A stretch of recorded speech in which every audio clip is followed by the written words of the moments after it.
With wisdom I ruled justly, but soon the call of a greater task awaited me, a task that would solidify not just my reign, but Israel's place in the world.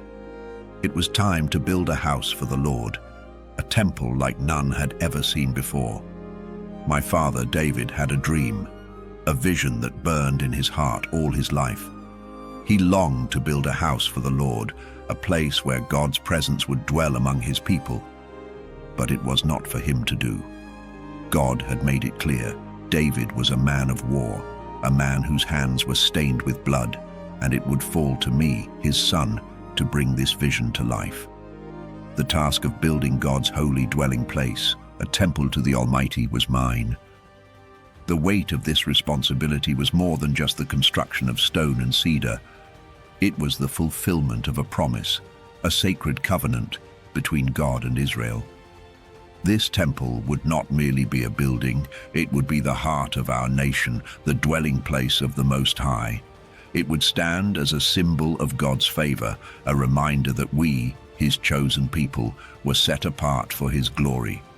I could feel the urgency in my soul, the divine calling to finish what my father had begun. This would be more than a monument. It would be the center of worship for generations to come, the place where sacrifices would rise like incense to the heavens, where Israel would seek the face of God, and where the Ark of the Covenant would finally find its home. The time had come. I would make Jerusalem not only the political capital of Israel, but also the spiritual heart of the entire nation. This temple would stand as a beacon, not only to my people, but to the nations around us, declaring that the God of Israel dwells among us. But such a vision could not be built by dreams alone. I needed resources, materials, labor, and alliances. The land of Israel, though rich in spirit, lacked the resources needed for such a grand undertaking. But God, in his wisdom, had already provided me with what I needed, relationships forged not through war, but through diplomacy. I turned to Hiram, the king of Tyre, a friend to my father and now a friend to me. Hiram's kingdom was blessed with the finest cedar in all the world, and he agreed to provide me with the wood needed to build God's house. It was a partnership built on trust and mutual respect. In return, I gave Hiram the grain and oil from our lands, and together, we ensured that the finest materials would be used to build a house worthy of the Lord of hosts. But it wasn't just the cedar from Lebanon that I needed. I summoned skilled craftsmen from all corners of the world, stonecutters, masons, and goldsmiths, the best of the best, to bring this vision to life. Day and night, thousands of workers labored, chiseling stone, carving wood, and overlaying the temple walls with pure gold. The scale of the project was immense, 7 long years of toil, planning, and careful execution. The gold alone seemed to pour in like rivers, and the beauty of the temple began to take shape. It was adorned with precious stones, intricate carvings of cherubim, palms, and flowers, every detail meticulously crafted to reflect the splendor of the one for whom it was built. The people of Israel marveled at the sight as the walls rose higher, and the Holy of Holies was prepared, a place so sacred that only the high priest would enter, and only once a year. The cost was great, not just in wealth, but in the sheer magnitude of human effort. Yet this was no ordinary building. It was the very dwelling place of God. My heart swelled with pride and awe as I watched it come together, knowing that this temple would stand as a testament to the glory of God and the greatness of Israel for generations to come. And then, at last, the day came. After 7 years of labor, the temple was complete. Its walls shimmered in the sunlight, the gold reflecting the glory of the heavens, and the people of Israel gathered in their thousands to witness its dedication. This was no ordinary ceremony. This was the culmination of a dream, a moment that would forever mark the history of our nation.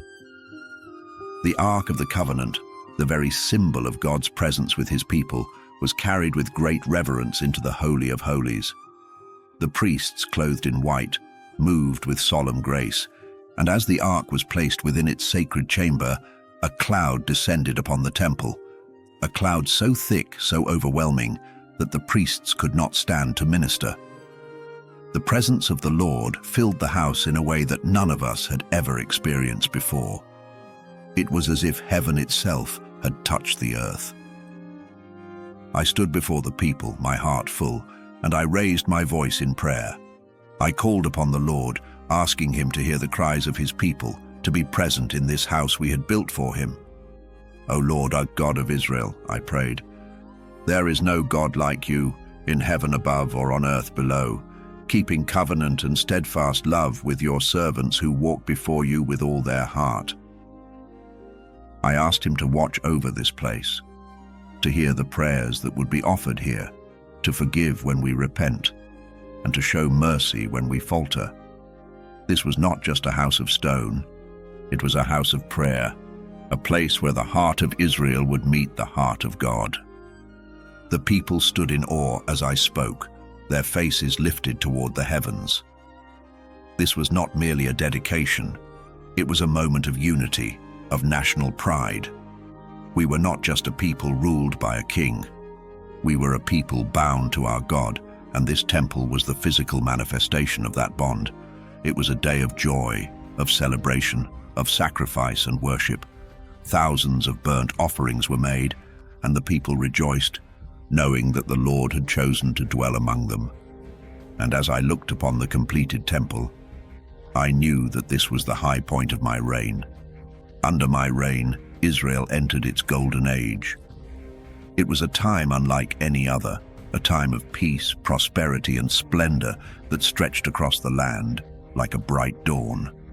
The wars of my father David were behind us, and I ruled over a kingdom that was united and secure. But it wasn't just peace that defined my reign.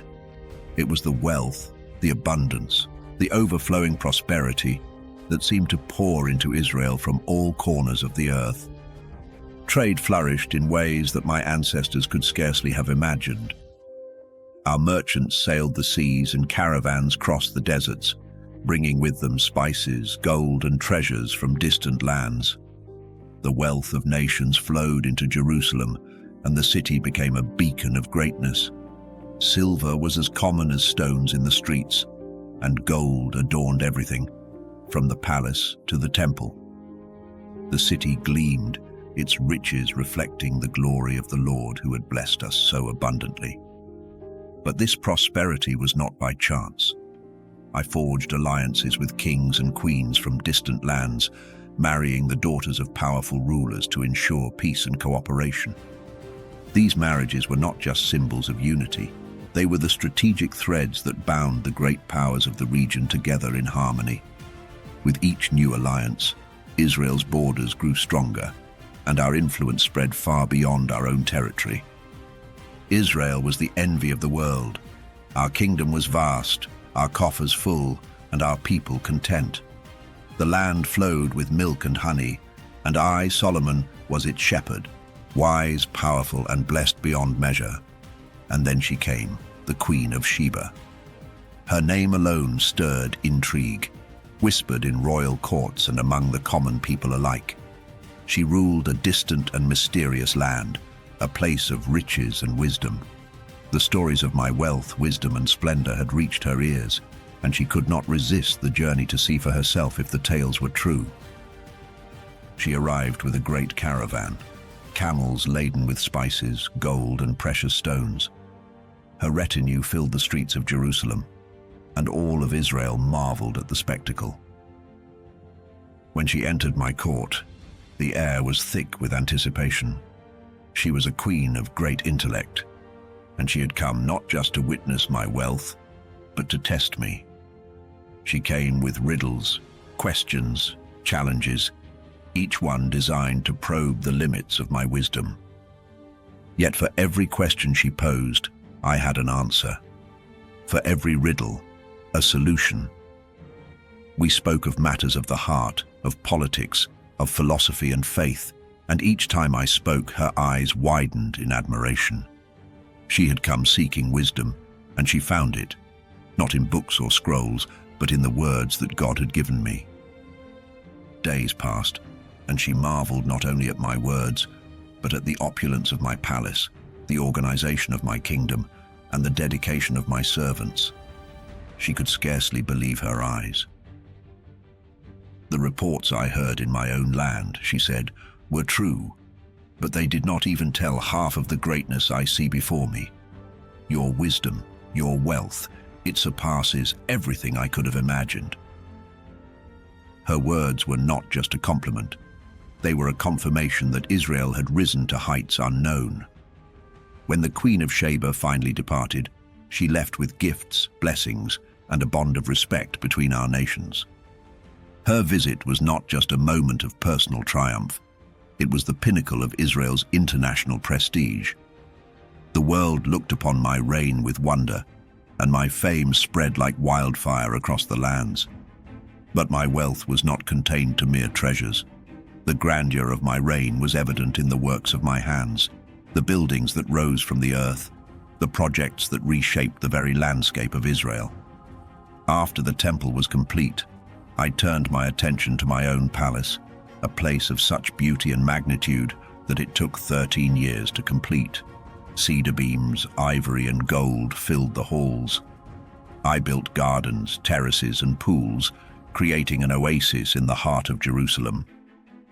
The palace was not just a home for me, it was a symbol of Israel's dominance, a physical manifestation of the wealth and power we had achieved. The walls of the palace echoed with the voices of ambassadors from foreign lands, dignitaries who came seeking wisdom and trade, offering tribute in exchange for a glimpse into the mystery of Israel's success. But it wasn't just within the borders of Israel that my influence grew. I built a fleet of ships, sending them to distant lands to bring back treasures that increased our wealth tenfold. My ships sailed the Mediterranean, down the Red Sea and beyond, reaching places few had ever seen. They returned with gold, ivory, exotic animals, and spices. Every port they entered knew the name of Solomon, and every shore they touched felt the weight of Israel's power. Scholars, philosophers, and kings came from the ends of the earth to sit at my table. They marveled at the vastness of my knowledge. Mathematics, science, poetry, the mysteries of the natural world. I spoke of the cedar trees of Lebanon and the hyssop that grows out of the wall. I understood the ways of the wind, the movement of the stars, and the order of the animals. The wisdom that God had granted me made me a beacon to the world, and in my presence, the nations sought counsel and alliance. But even in the midst of this golden age, something deeper was stirring in my soul. The wealth, the power, the fame, it all began to blur, to twist, to overshadow the simplicity of the wisdom I had once sought. At the height of my reign, I foolishly believed my many marriages to foreign princesses were wise political moves. I sought peace with Egypt, Moab, Ammon, and Sidon, uniting nations through love. But with each bride came the whispers of foreign gods, and slowly, my heart began to drift away from the Lord. My wives longed for the worship of their own gods, so I allowed altars to Ashtoreth, Molech, and Chemosh to rise in Israel. What started as small concessions quickly demanded more of my soul. The people who once looked to me for guidance now saw me faltering, and many followed my misguided path. My heart, once devoted to God, became tainted by idolatry, and I forgot the very covenant that had blessed my reign. As the altars multiplied, the anger of the Lord stirred. A prophet delivered a painful message. Because of my disobedience, my kingdom would be divided after my death. God, in his mercy, would spare this judgment while I lived, but my son would bear the consequences of my sins. The realization struck me hard. My legacy, the empire I had built, would fracture because of my choices. I had become the architect of my own ruin, leading my people away from the God who had blessed us. After a glorious 40-year reign, I, Solomon, met my end, leaving behind a kingdom that was crumbling from within.